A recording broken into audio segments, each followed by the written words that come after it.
Il se passe des choses absolument fantastiques au 59 bis rue Léon Robinet. Mais surtout, n'en parlez à personne.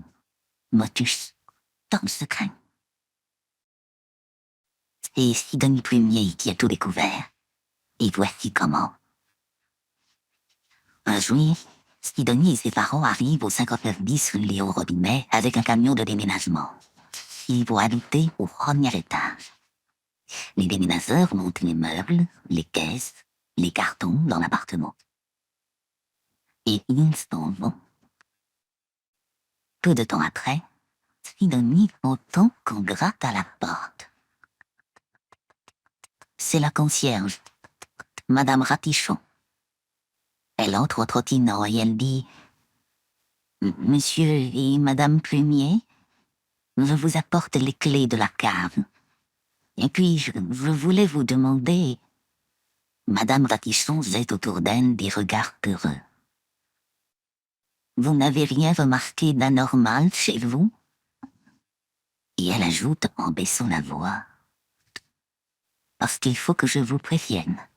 Ici, il se passe des choses bizarres à tous les étages. » Sidonie s'approche pour mieux entendre. Ça a l'air passionnant. « Tenez, au 2e étage, il y a ce pauvre monsieur Targette qui a toujours le visage verdâtre. Je me demande si on n'est pas en train de l'empoisonner. Et au 3e, ce n'est pas mieux. Les locataires sont invisibles. Ce sont les matouchas. On ne les voit jamais. Jamais. Jamais. Des fantômes, dit Sidonie. Peut-être bien. Et au 4e étage, il y a Madame Traboulet, l'épicière. Eh bien, figurez-vous que cette femme reçoit chaque semaine, en grand secret, le Maharaja de Faladoul. Curieux, non? Et au 5e, vous n'allez pas me croire, pourtant c'est vrai, les locataires marchent au plafond. Enfin, au 6e, il y a Monsieur Caliban. Un homme qui ne dort jamais. C'est éclairé chez lui jour et nuit. Mais le pire, ici, le pire, c'est... Quoi? Demande Sidonie. C'est le monstre. Et celui-là, je ne sais même pas où il habite. Il pousse des rugissements épouvantables au milieu de la nuit. Quand je l'entends, je me mets du coton dans les oreilles. Et je me réfugie sous mon lit. Là-dessus, Madame Ratichon pose un baiser sur la joue de Sidonie, et elle repart en trottinant vers sa loge. Monsieur et Madame Plumier rigolent et déclarent qu'elle déraille. Pendant qu'il range les affaires, Sidonie se met à fouiller l'appartement. Elle espère bien trouver quelque chose de bizarre. Et elle y arrive. Dans la cheminée du salon, elle découvre une tablette de chocolat toute neuve. Elle examine l'emballage. Il est bleu et il porte simplement ces mots. Déliciel, chocolat au lait surfin. Tiens, je ne connais pas cette marque. C'est peut-être nouveau. Sidonie grignote un carré de chocolat, puis un autre, puis une barrotière. Fameux, délicieux et délicieux. Monsieur Plumier surgit à ce moment. Sidonie, où as-tu trouvé cette tablette de chocolat? Dans la cheminée. Elle a dû tomber de chez les voisins par le conduit? Monsieur Plumier fronce les sourcils. Tiens, c'est curieux. Va vite la rendre. Et excuse-toi de l'avoir entamée. Sidonie obéit, et la voilà qui monte au 2e étage, chez l'homme au visage verdâtre. Cet immeuble est bien étrange. Il paraît qu'un monstre y habite. Mais pour l'instant, Sidonie n'a trouvé que le chocolat dans la cheminée. 2e étage. Une carte de visite est fixée par une punaise au-dessus de la sonnette. Monsieur et Madame Targette et leur fils Luc. Sidonie appuie sur le bouton. « Qu'est-ce que c'est ?» demande une voix géniarde derrière la porte. « Je suis la fille de vos nouveaux voisins du dessous, les Plumiers. » La porte s'ouvre et Sidonie se trouve en face d'un bonhomme au visage couleur de poireau. La concierge n'a pas menti. Monsieur Target a vraiment l'air patraqué. Il se tient le ventre et il fixe des yeux la tablette de chocolat que Sidonie lui présente. « Excusez-moi, monsieur, mais... » Le bonhomme ne la laisse pas s'expliquer. Il se jette sur la tablette. Ah, du déliciel, enfin. Il déchire le papier et en moins d'une seconde, il engloutit la tablette de chocolat. Aussitôt, il devient plus vert encore. Il bredouille quelques mots et il repart en titubant vers le fond de l'appartement. Au passage, il bouscule un garçon qui vient à la rencontre de Sidonie. « Tu es Luc Target ?» demande Sidonie. « Oui. Ne fais pas attention à mon père, il est tellement gourmand qu'il ne peut pas résister au déliciel. Tu comprends, il n'en a pas encore reçu aujourd'hui. Parce que vous en recevez, vous aussi, par la cheminée ?» dit Sidonie. « Bah, évidemment, » fait Luc en haussant les épaules. « On reçoit 2 tablettes par jour. » « Mais alors, elles viennent peut-être du 3e étage. » « Je n'en sais rien, moi, » dit Luc. « Et d'abord, ça ne m'intéresse pas. » Sidonie le regarde sévèrement. Il a l'air ramolli, ce Luc, et pas curieux du tout. Il marmonne. « C'est surtout mon père qui aime le chocolat. Il est fou de ce déliciel. Il ne mange que ça. Pourtant, tu as vu, ça le rend malade comme un chien. » « Bon, » dit Sidonie d'un ton résolu. « N'empêche que moi, je veux savoir d'où viennent ces tablettes. » Je monte au 3e. Tu m'accompagnes ? Luc baisse les yeux, il se gratte la tête et réajuste ses lunettes. Enfin, il se décide à répondre. « D'accord, mais je préfère qu'on y aille demain. Il n'y a pas d'école et je passerai te chercher en fin de matinée. On montera ensemble chez les Matouchas. Ce qu'on entend, mais qu'on ne voit pas.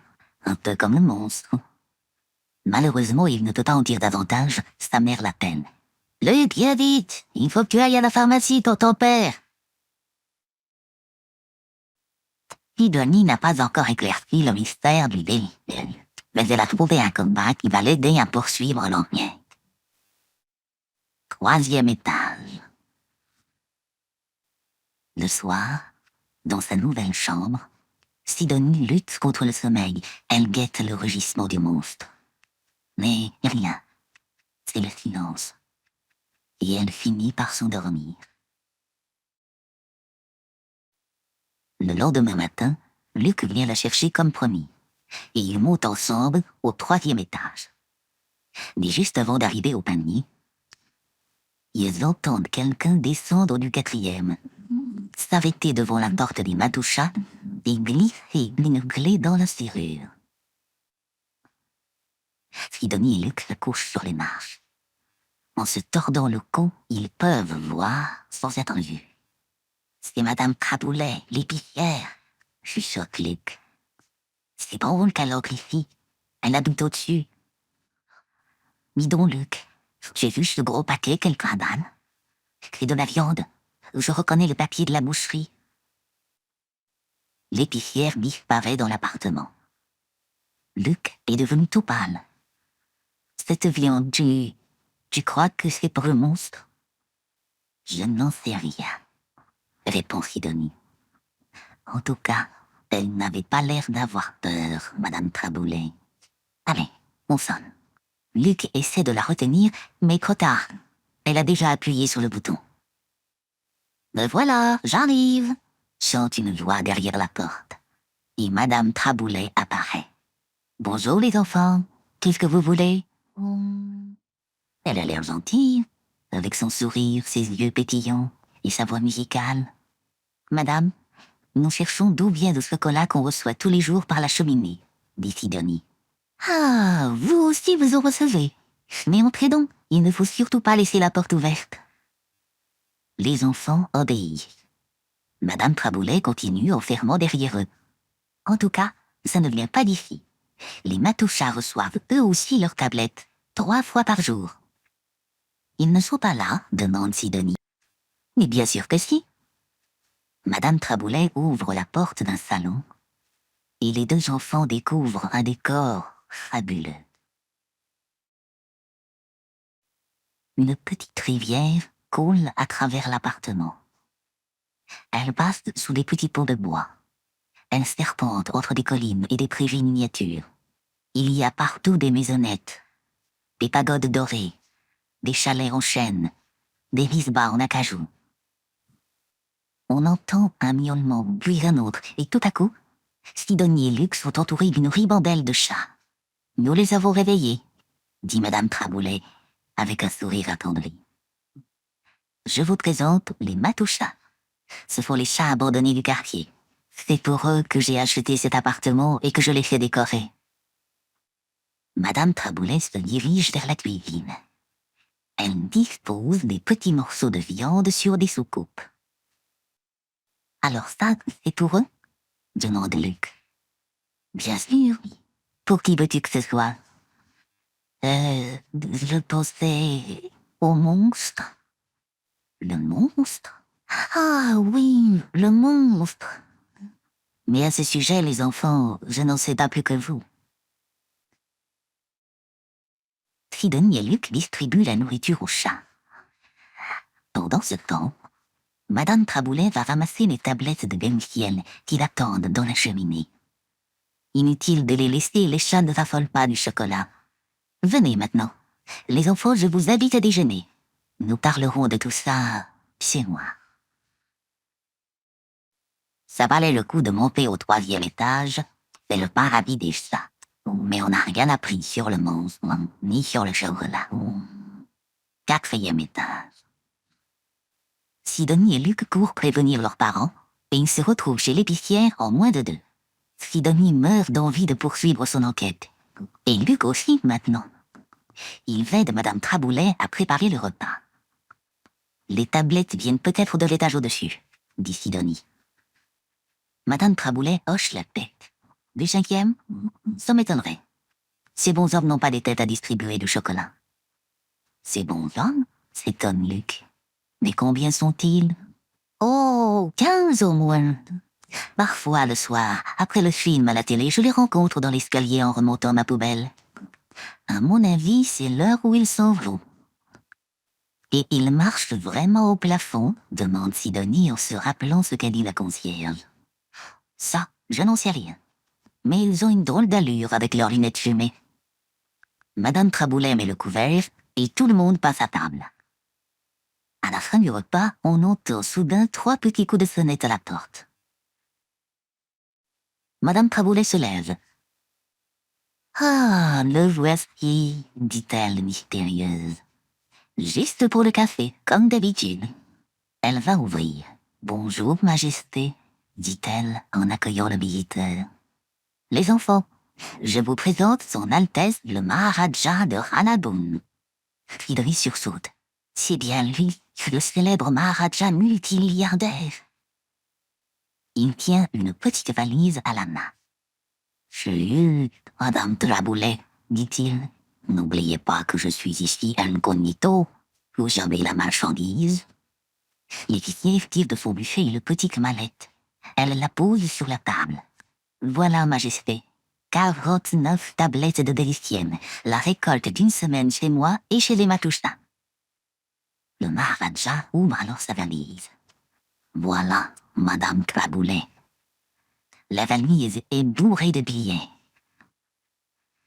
Sidonie et Luc en ont le souffle coupé. Dès que le Maharaja est parti, Madame Traboulet leur explique.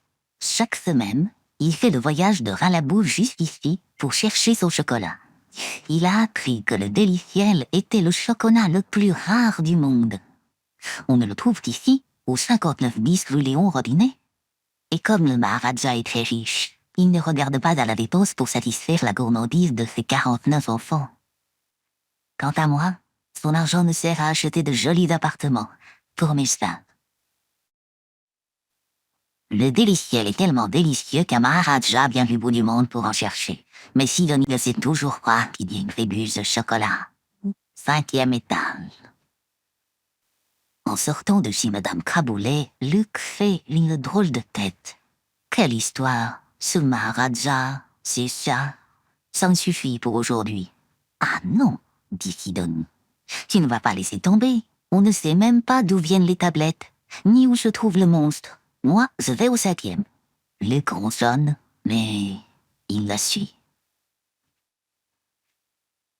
Arrivés au 5e étage, ils entendent des bruits étranges derrière la porte. Ils sonnent, et aussitôt les bruits cessent. La porte s'ouvre brutalement. Luc fait un bond en arrière. Un bonhomme vient d'apparaître, avec des lunettes noires, exactement comme avait dit Madame Traboulet. Mais ce n'est pas tout. Le bonhomme est à l'envers. Il est suspendu au plafond, grâce à des chaussures à ventouses. Derrière lui, une dizaine d'autres types circulent dans l'appartement. Ils manipulent un tas d'appareils électriques avec des écrans, des caméras et des fils partout. Ils filment ce qui se passe dans l'appartement du dessus grâce à des périscopes. Luc et Sidonie sont stupéfaits. C'est pourquoi on leur demande l'homme à l'envers d'un ton sec. Fait Sidonie, mon copain et moi, on se demande si les tablettes qu'on reçoit viennent de chez vous. Sûrement pas. D'ailleurs, nous en recevons 5 par jour. C'est tout? Oui, bredouille Luc. C'est tout. Et le bonhomme leur claque la porte au nez. Tu as vu ça? Murmure Sidonie. Oui, c'est vraiment extraordinaire cette façon de... Non, je veux parler des tablettes. Ils en reçoivent eux aussi. Et j'ai bien regardé. Je n'ai pas aperçu la queue d'un monstre. Mais qu'est-ce qu'ils fabriquent avec leurs appareils? Demande Luc. On devrait peut-être prévenir la police. Tais-toi, Luc. Laisse-moi réfléchir. Sidonie se concentre en fermant les yeux pendant 1 minute. Et elle s'écrie « J'ai tout compris. Il y a quelqu'un qui fabrique du chocolat au 6e étage. Et les hommes à l'envers se sont installés en dessous de chez lui pour découvrir son secret de fabrication. Ce sont sûrement des espions. Mais alors, il faut tout de suite prévenir Monsieur Caliban, le locataire du 6e. Pas si vite, Luc. Il vaut mieux attendre que les espions s'en aillent. Madame Traboulet a dit qu'il partait vers 11h du soir. Alors, rendez-vous là-haut après le dernier journal télévisé.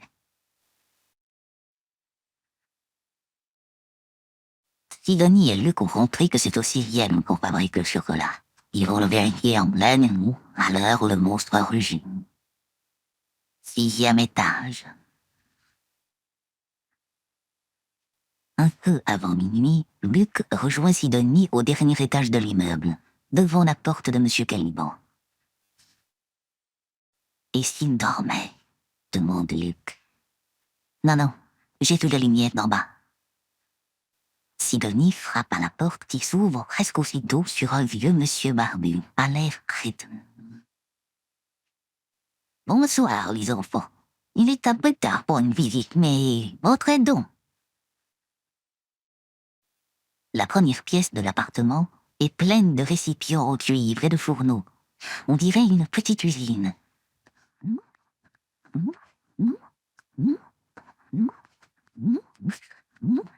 Une délicieuse odeur flotte dans l'air. Un peu de chocolat, les enfants. Et Monsieur Caliban ouvre quasi plein à bord de tablettes de déliciel. Vous avez raison, s'écrie Sidonie. C'est vous qui fabriquez le déliciel, Monsieur Caliban. Je suis Jérôme Caliban, grand maître chocolatier. Alors, comment vous le trouvez, mon chocolat? Les yeux brillants, il se penche vers les enfants qui savourent leur tablette. J'ai découvert la recette du plus merveilleux chocolat de tous les temps. Moi, hélas, je n'en mange pas. J'y suis allergique. Mais je veux au moins en faire profiter tous mes voisins. Voilà pourquoi j'envoie chaque jour une quinzaine de tablettes par les conduits de cheminée. Sidonie dit d'un ton grave. Monsieur Caliban, savez-vous qu'il y a des espions au-dessous de chez vous? Ils veulent vous voler le secret du déliciel. Des espions? Pas du tout, mon enfant. Ce sont des savants. Ils étudient le comportement de... À cet instant, un épouvantable retentit et fait vibrer les murs. Le monstre! Hurlent Luc et Sidonie. Mais Monsieur Caliban sourit. Le monstre. Suivez-moi, nous allons lui rendre une petite visite. Il traverse une autre pièce où des centaines de plots de cacao coulent sous des projecteurs. Monsieur Caliban ouvre une porte et annonce. Mes enfants, voici le monstre. Une grosse bête à 3 cornes, couverte de longs poils, est couchée sur de la paille. Elle rumine. C'est Hortense, dit fièrement Monsieur Caliban. Une vache préhistorique, la dernière de son espèce. Je l'ai découverte au cours d'un voyage sur un glacier. Son lait est d'une fraîcheur et d'une finesse de rêve. Bien sûr, quand les savants du jardin zoologique ont appris son existence, ils ont voulu l'étudier. Je leur ai permis de le faire, à condition qu'ils se mettent au 5e étage pour ne pas se montrer. Vous comprenez, Hortense est très fragile. Son lait pourrait tourner à la moindre contrariété. Les enfants avancent timidement la main vers l'anoumane. « Vous pouvez la caresser, elle n'est pas méchante, » dit Monsieur Caliban. Il ramasse dans un coin 4 énormes bottes en feu traité. « Aidez-moi à la chausser, c'est l'heure de sa promenade. Il ne faut pas faire de bruit dans l'escalier, sinon Madame Ratichon pourrait sortir de sa loge. Je ne veux pas qu'elle apprenne mon petit secret. » Pour ça, il n'y a pas de danger, dit Sidonie. Elle est déjà sous son lit, avec du coton dans les oreilles. Quant à nous, soyez tranquilles, on le gardera bien, votre secret.